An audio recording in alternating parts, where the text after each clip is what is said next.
Warahmatullahi wabarakatuh. Kembali lagi bersama saya Ayu Pinasi di Pojok PKRS Podcast Jelajah Obrolan Keren Promosi Kesehatan Rumah Sakit RSUD Dr. Muhammad Saleh Kota Probolinggo.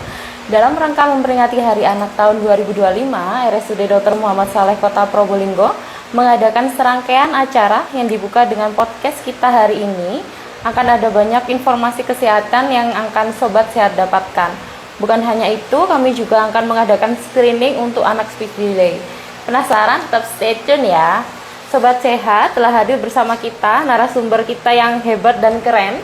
Beliau merupakan salah satu dokter spesialis anak terbaik di RSUD Dr. Muhammad Saleh Kota Probolinggo. Selamat siang dokter. Selamat siang. Perkenalkan Dokter Ika Maya Suryaning Tias, spesialis anak. Mau cok dok? Ya. Dokter, kita akan membahas tentang speech delay ini dok. Ya. Berdasarkan data dari Ikatan Dokter Anak Indonesia tahun 2024, sekitar 5-10% anak prasekolah mengalami keterlambatan bicara. Banyak para orang tua, apalagi orang tua baru nih dok, anak saya umur sekian kok belum bisa ngomong ini ya, kok diajak ngomong kok nggak merespon. Nah ini bagaimana dok? Mengapa sih dok kok dikatakan speech delay itu seperti apa dok? Ya, baik. Terima kasih atas kesempatannya. Assalamualaikum warahmatullahi wabarakatuh. Waalaikumsalam. Saya Dokter Ika Maya yang pagi ini akan mengisi podcast dengan dengan Mbak Ayu. Iya dokter. Iya. Alhamdulillahirabbil alamin. Puja dan puji syukur kehadirat Allah Subhanahu wa taala. Atas karunia-Nya lah kita dapat mengadakan podcast hari ini dalam keadaan sehat walafiat. Sholawat dan salam kehadirat Nabi besar Muhammad SAW. Kemudian terima kasih kepada tim PKRS yang sudah membuat acara hari ini terselenggara, serta terima kasih kepada Rumah Sakit Muhammad Saleh yang memberikan kesempatan untuk diadakannya podcast di acara rentetan ini ya, Hari Anak Nasional tahun 2025. Hari ini mungkin temanya tentang speech delay. Mungkin perkenalan dulu speech delay itu apa begitu ya Mbak ya? Betul dokter. Biar semuanya tahu ini dok. Ya. Untuk speech delay sendiri ini mungkin di sini kita akan menambah wawasan, kemudian belajar bersama serta sharing untuk semakin memperluas pengetahuan kita tentang speech delay. Speech delay sendiri secara bahasa itu adalah keterlambatan dalam berbicara, berbahasa, dan berkomunikasi. Seperti itu Mbak Ayu. Iya, kemudian kalau secara literatur sendiri berdasarkan WHO, anak-anak itu berada di puncak keemasan tumbuh kembang, golden periodnya itu terutama di usia 0 sampai 6 tahun. Mungkin ada yang 1000 hari itu ya, itu bahasannya beda. Untuk saat ini untuk tumbuh kembang itu adalah di usia 0 sampai 6 tahun. Kenapa kok disebut golden period? Karena di usia ini anak-anak ini berada di fase tumbuh kembang yang cepat dibanding periode usia seumur hidupnya gitu ya. Di usia 0 sampai 6 tahun merupakan golden period. Di usia ini anak belajar melalui melihat, memperhatikan, dan merasakan dari lingkungannya. Lingkungan sekitarnya ini yang memberikan stimulus baik dari keluarga terdekat, kemudian dari saudaranya, kemudian dari lingkungan yang selain itu. Intinya semua berpengaruh untuk tumbuh kembang anak. Sedangkan untuk tumbuh kembang sendiri itu ya sebenarnya itu ada 4 pilar ya. Iya.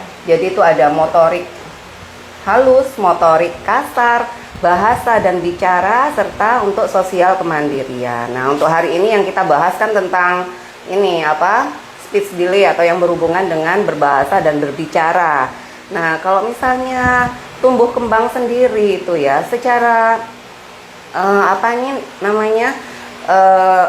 sebenarnya sudah dimulai dari bayi mulai lahir gitu ya, terutama untuk berbahasa dan berbicara ini. Mulai dengan mungkin di awal-awal senyum sosial, menandakan anak itu mengerti dengan sekelilingnya itu bagaimana begitu ya. Terus kemudian merespon suara-suara sekitarnya, mendengarkan sehingga dia biar bisa berkomunikasi. Kemudian mulai dengan dia mengeluarkan suara vokal seperti kayak gitu ya. Mungkin di awal, terus kemudian dilanjutkan dengan ditambah konsonan seperti kayak gitu ya.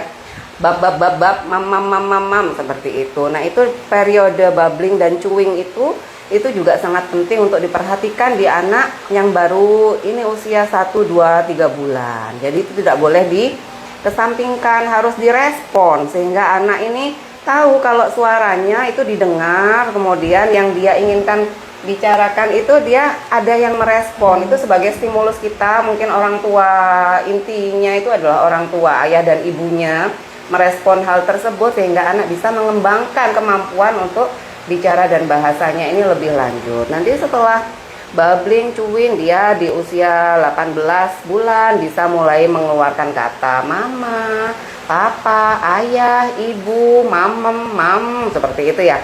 Nanti di usia 2 tahun itu dia mulai bisa menyusun kalimat terdiri dari 2 kata biasanya kalau 2 tahun itu ya, seperti mama pergi, mau maem, aku pipis, yang kayak gitu tuh di usia 2 tahun. Nah, ini semuanya itu terjadi bila pengalaman tersebut dikuasai anaknya menjadi kemampuannya gitu ya.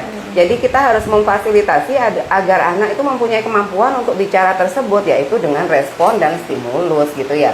Terus kemudian kalau misalnya anak dengan kemampuan bicaranya tidak memenuhi target tersebut, itu yang dinamakan keterlambatan bicara. Mungkin gitu dulu pengantarnya ya. Ini sudah dijelaskan sama Dokter Ika Maya cukup jelas ya Dok ya, mulai dari tahapan perkembangan bicara juga ya Dok secara normal ya. Nah, ini tadi dikatakan cooing, babbling, terus merangkai kata, sudah dijelaskan juga dari usia berapa ke berapa. Itu dikatakan ada istilah kalau ibu-ibu zaman sekarang itu red flag Dok. Jadi usia berapa anak itu, kalau misalnya ini umur 2 tahun ya Dok ya, ini harus 2 kata. Kalau berarti belum bisa 2 kata itu sudah dikatakan speech delay Dok. Sebentar. Jadi sebenarnya kemampuan bicara dan bahasa ini adalah kemampuan untuk memproduksi ya bunyi atau suara. Tidak harus 2 kata gitu ya. Memproduksi bunyi dan suara sesuai target usia gitu ya. Usianya ini adalah rata-rata. Di rata-rata dari sebagian besar anak itu umur sekian bisanya apa kayak gitu ya. Jadinya kalau misalnya kemampuannya di bawah rata-rata kemampuan anak sebayanya, itu yang red flag dulu mungkin gitu ya. Jadinya kalau misalnya tadi itu rata-ratanya, sebenarnya prosesnya ini tidak perlu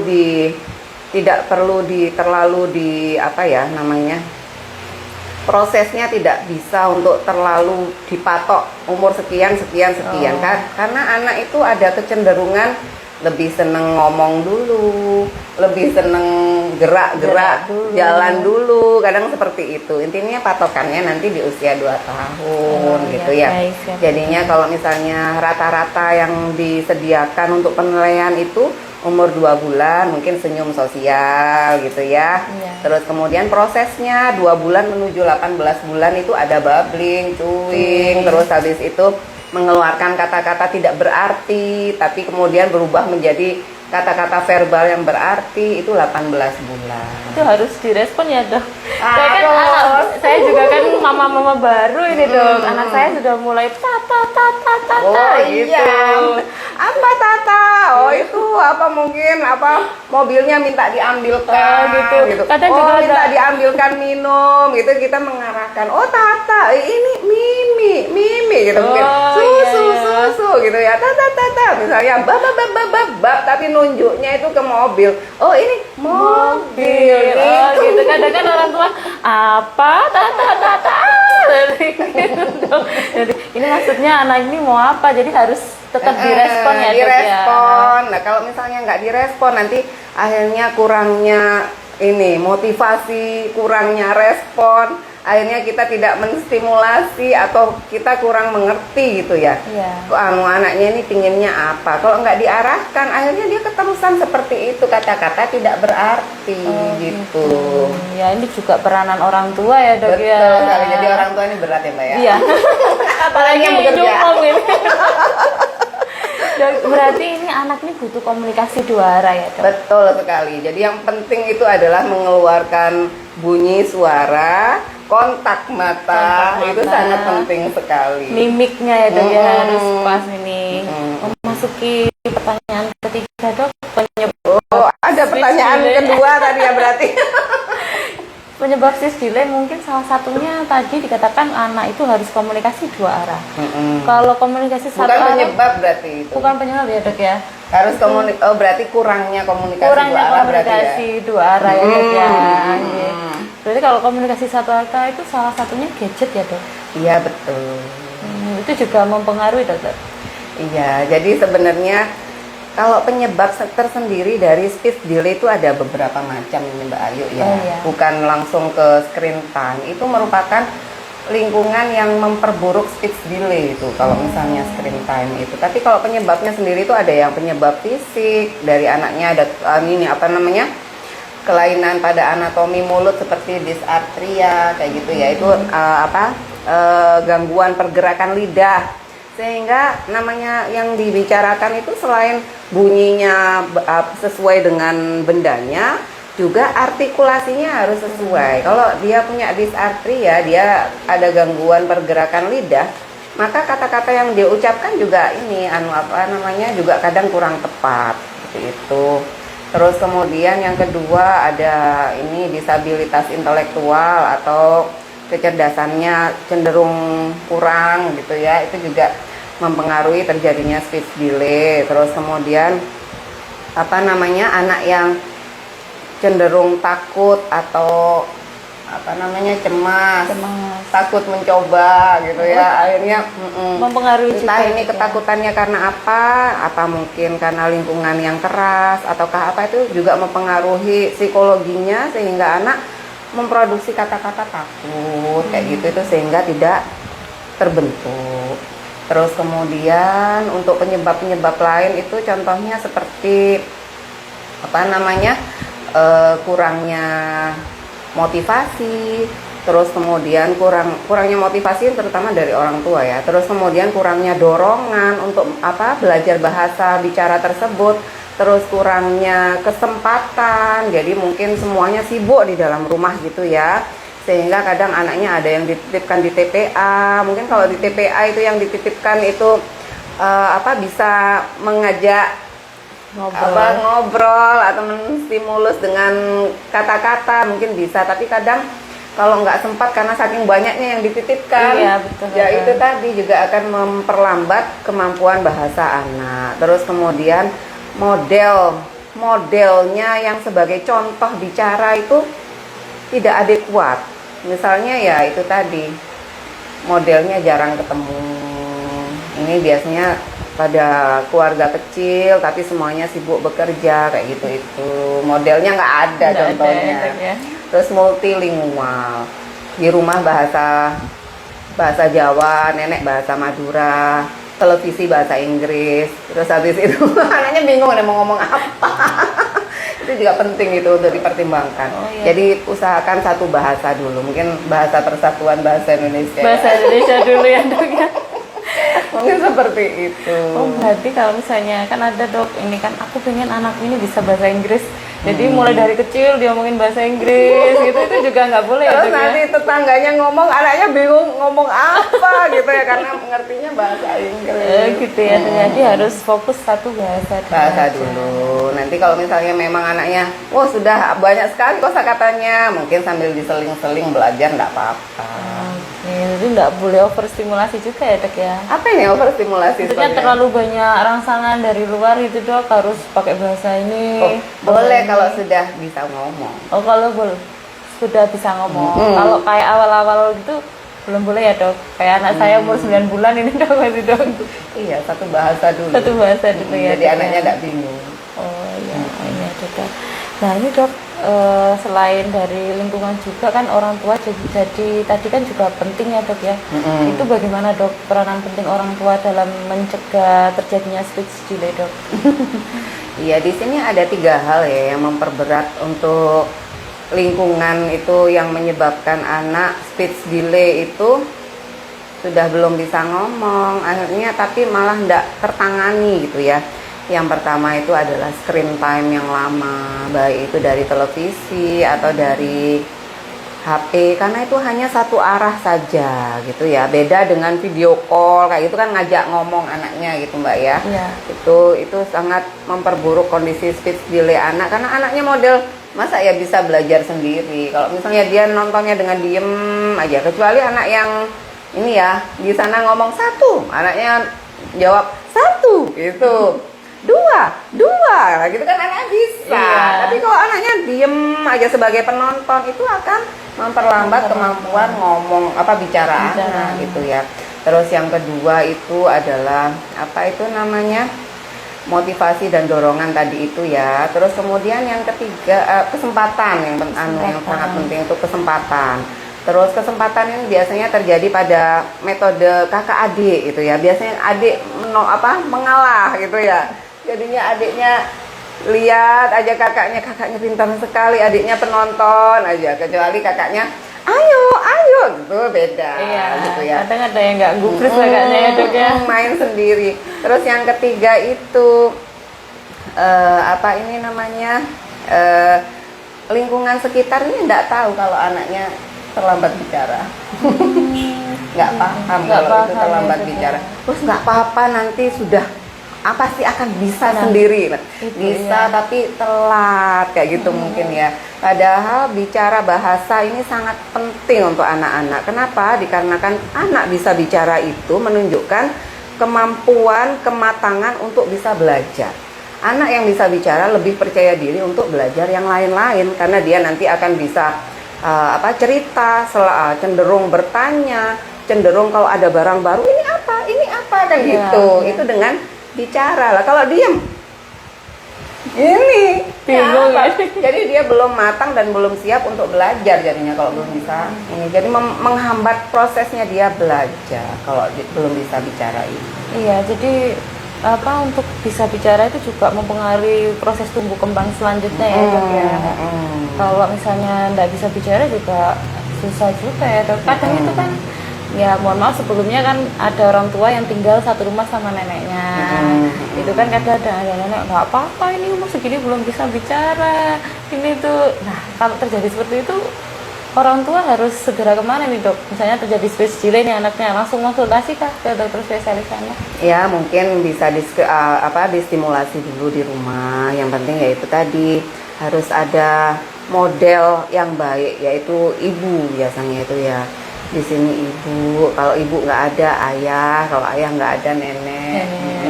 Itu harus ya itu tadi, semua yang diinginkan anaknya itu diterjemahkan. Nggak boleh misalnya anak nunduk itu langsung langsung dituntun mau apa gitu. Apa ini gitu ya? Itu apa ini? Oh ini HP gitu. HP diulang sambil lihat matanya. Harus seperti kontak itu. mata ya Dok ya.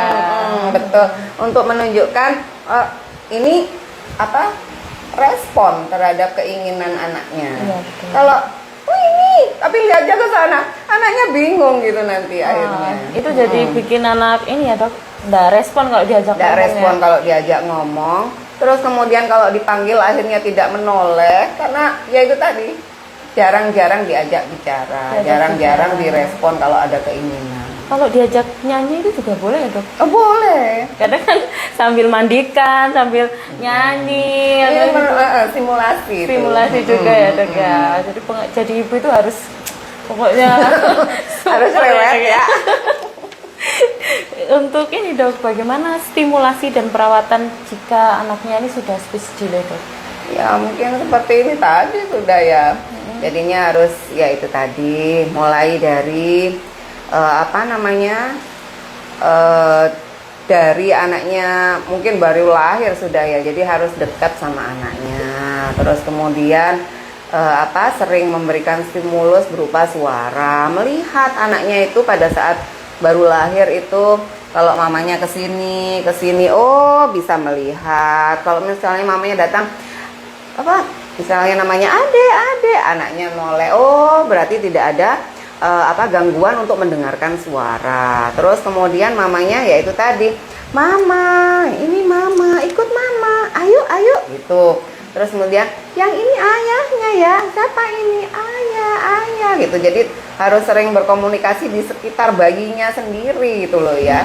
Jangan anaknya di sini tidur di kasur, ngobrolnya jauh di sana. Nggak usah seperti itu. Jadi biarkan aja, pokok bayinya sedang bangun, tidak sedang tidur, usahakan banyak berkomunikasi di sekitar anak. Terus kemudian kalau misalnya dia sudah mengeluarkan kata-kata babbling, chewing tadi itu, direspon.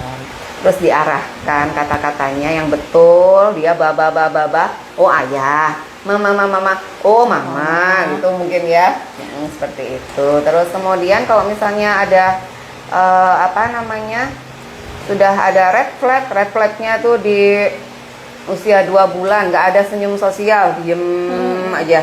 Terus habis itu kok dodak, kok nggak kaget gitu ya. Nah kayak misalnya kayak gitu itu, ya otomatis kita harus men-screening pendengaran kayak gitu ya. Pendengaran biasanya bisa di atas 3 bulan ya. Tapi ya itu alatnya tergantung di ininya, pusat kesehatannya. Ada nggak untuk bayi? Kalau nggak ada, ya itu yang agak susah ya. Terus kemudian kalau misalnya di usia lebih dari 2 bulan, untuk babbling chewingnya nggak keluar, hanya diem aja. Waduh, kenapa ini anak? Itu tadi screening pendengaran. Terus habis itu diajak lagi untuk bisa mengemukakan kemauannya. Apa ini? Terus dipanggil, ade, ayo sini kayak gitu. Harus sesering mungkin. Terus habis itu ya selain itu kan ada 3 lagi tadi perkembangan itu ya. Iya, motorik halus, motorik kasar, sosial kemandirian tadi juga beriringan dengan bicaranya, nggak hanya bicara tuh, mamanya nanti sampai berbusa mulutnya. Jadinya ya keempat-empatnya itu di stimulus. Terus kemudian setelah 18 bulan, kan ini berdasarkan rata-rata. Kalau 18 bulan belum mengeluarkan kata-kata yang dimengerti, kata-kata verbal intinya ya. Jadi yang keluar tuh non verbal, hanya bah gitu aja. Ya itu kita mulai agak, berarti ini harus lebih intensif lagi ini untuk stimulasinya, Mbak. Seperti itu. Kan udah masuk red flag gitu ya. Iya, red flagnya adalah 16 sampai 36 minggu. Apa itu? Bulan kan? Iya, 16 sampai 36 bulan. 16 sampai 36 bulan. Kalau sudah 18 tidak bisa mengeluarkan beberapa kosakata yang dimengerti. Waduh, kenapa ini seperti itu? Terus puncaknya di usia 2 tahun, yaitu tadi. Kalau misalnya nggak bisa, berarti kita harus sesegera mungkin, gitu ya. Jadi red flagnya di usia 16 bulan. Kalau misalnya seperti itu, kita menuju ke rumah sakit, minta rujukan dulu dari Vaskes mungkin ya. Anaknya tidak bisa mengeluarkan kata-kata. Nanti di rumah sakit di sini adalah yang menerima pemeriksaan tumbuh kembang adalah RSUD M Saleh. Di Poli Anak nanti akan diperiksa untuk tumbuh kembang anak. Kemampuannya nanti akan diperiksa berdasarkan ini ya, Denver sama KPSP itu ada kemampuan anak berbahasa sesuai usianya. Terus kemudian nanti setelah itu akan diperiksa untuk ini screening pendengaran, screening penglihatan jika diperlukan. Terus kemudian ada kalau misalnya mengarah tidak ada respon sosial sama sekali, ataukah mungkin bergerak terus sehingga anaknya tidak mau ngomong. Jadi kita ini tadi, kalau misalnya bergerak terus tidak mau ngomong, nama pemeriksaannya adalah GPPH, itu untuk men-screening ADHD. Terus kemudian kalau anaknya tidak ada komunikasi sosial sama sekali, maunya sendirian terus diem aja, itu nanti screeningnya adalah menggunakan MCAT untuk screening autis, seperti itu. Gitu dok. Sudah ini ya dok. Selain itu di medsos juga ada pertanyaan ini dok, dari Sobat Sehat Kata Probolinggo, dari Mbak Marnia izin bertanya, dokter, apakah speech delay dengan autis berbeda karena stigma masyarakat speech delay itu sama dengan autis sehingga banyak orang tua yang takut untuk memeriksakan anaknya? Jadi seperti yang disebutkan tadi, penyebab speech delay itu ada banyak, mulai dari kelainan pergerakan lidah, terus kemudian gangguan intelektual, atau mungkin ya itu tadi ADHD contohnya ya, itu maksudnya gangguan fokus atau gangguan pemusatan perhatian dan gerakan yang berlebihan, itu ADHD. Tapi dia kalau misalnya dipanggil masih ini adek, gitu, atau adek noleh, itu biasanya dia masih bisa bersosialisasi dan mengerti kata-kata orang, itu cenderung ke perilakunya yang bagaimana, yang berlebihan atau bagaimana, seperti itu ya. Kalau yang autis sendiri ini dia merupakan gangguan sosialisasi dengan orang lain, seperti itu ya. Lah sedangkan speech delay ini banyak ditemukan pada anak ADHD dan autis ini, seperti itu. Tapi belum tentu anak yang belum bisa bicara adalah autis. Autis itu ada autis spectrum disorder. Jadi ada kriterianya sendiri. Tadi yang saya sebutkan melalui diperiksa dengan MCAT. Kalau yang ADHD dengan GPPH. Kalau misalnya hanya gangguan, tapi misalnya anaknya fokus, terus kemudian diajak ngomong itu dia itu menyaut, maksudnya berespon, tapi anaknya belum bisa ngomong. Nah itu nanti yang kita screening pendengarannya bagaimana.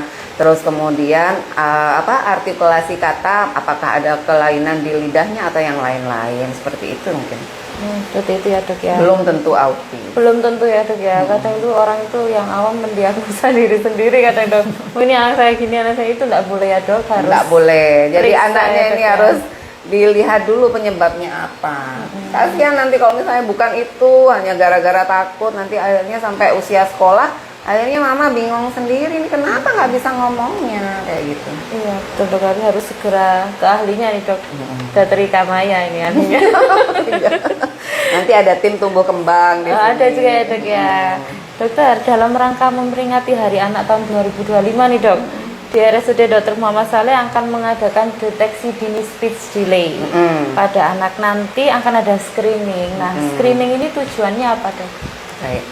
Yang namanya screening itu berarti kan masih memilah-milah ya. Intinya itu pencegahan berarti ya.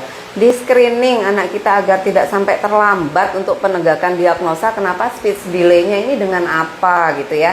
Ini berita gembira ibu-ibu, ayah-ayah sekalian.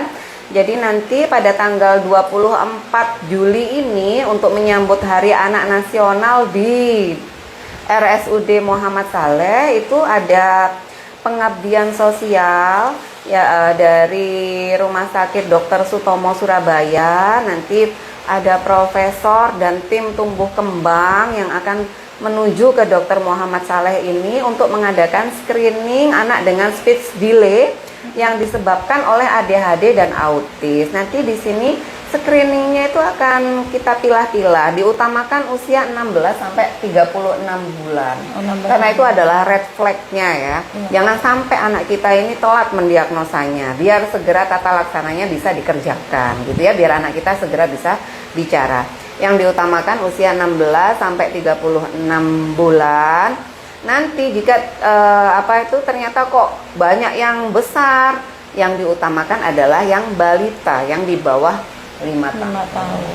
Jadi segera mungkin nanti pendaftarannya itu ada di nomor yang dihubungi atau mungkin langsung ke Poli Anak. Nah, kemarin sudah ada 3 yang di Poli Anak itu sudah mendaftarkan diri, meninggalkan nomor HP dan data keluarganya. Seperti itu. Iya, nanti berarti di share ya dok, ada flyer-nya ya, nanti kita share di medsos.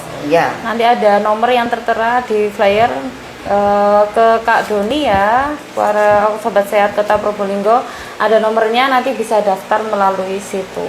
Nah nanti ini yang lolos screening diundang ya dok ya? Ya, nanti di screening dulu. Kalau yang lolos screening nanti akan diperiksa lebih lanjut di tanggal 24 tersebut. Ada konsultasi, wawancara, terus kemudian untuk tata laksana selanjutnya seperti apa dan konsultasi dengan tim ahlinya. Kriteria lolosnya? Ya itu tadi ada speech delay. Terus kemudian ada dugaan ke arah ADHD atau autis. Terus kemudian usia 16 sampai 36. atau di bawah 5 tahun. Atau di bawah 5 tahun. Nah, gitu.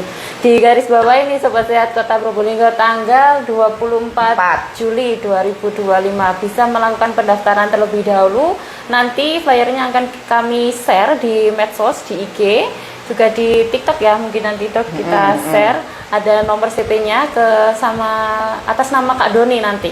Di situ teman-teman Sobat Sehat bisa daftar, nanti kita akan lakukan screening gitu. Ada satu lagi ini kriterianya itu, karena terbatas pesertanya. Kemarin kalau tidak salah maksimal 30 sampai 40, jadi kalau bisa secepat mungkin untuk daftarnya. Tanggal 24 itu hari-harinya, Mbak. Jadi screeningnya itu sebelum tanggal 24. Jadi kalau bisa yang punya anak dengan gangguan bicara atau dugaan ADHD atau dugaan autis, segera untuk daftar untuk kita screening. Bisa daftar hari ini? Bisa, Sobat Sehat Probolinggo bisa melakukan pendaftaran mulai hari ini. Nanti screeningnya juga sebelum tanggal 24 ya Dok. 24 itu sudah kita mulai untuk acaranya ya. Oke, baik itu. Dokter, sebelum kita tutup acara podcast kita hari ini, Dokter, apakah ada pesan khusus dari Dokter Ika Maya kepada Sobat Sehat Kota Probolinggo, khususnya para orang tua nih Dok?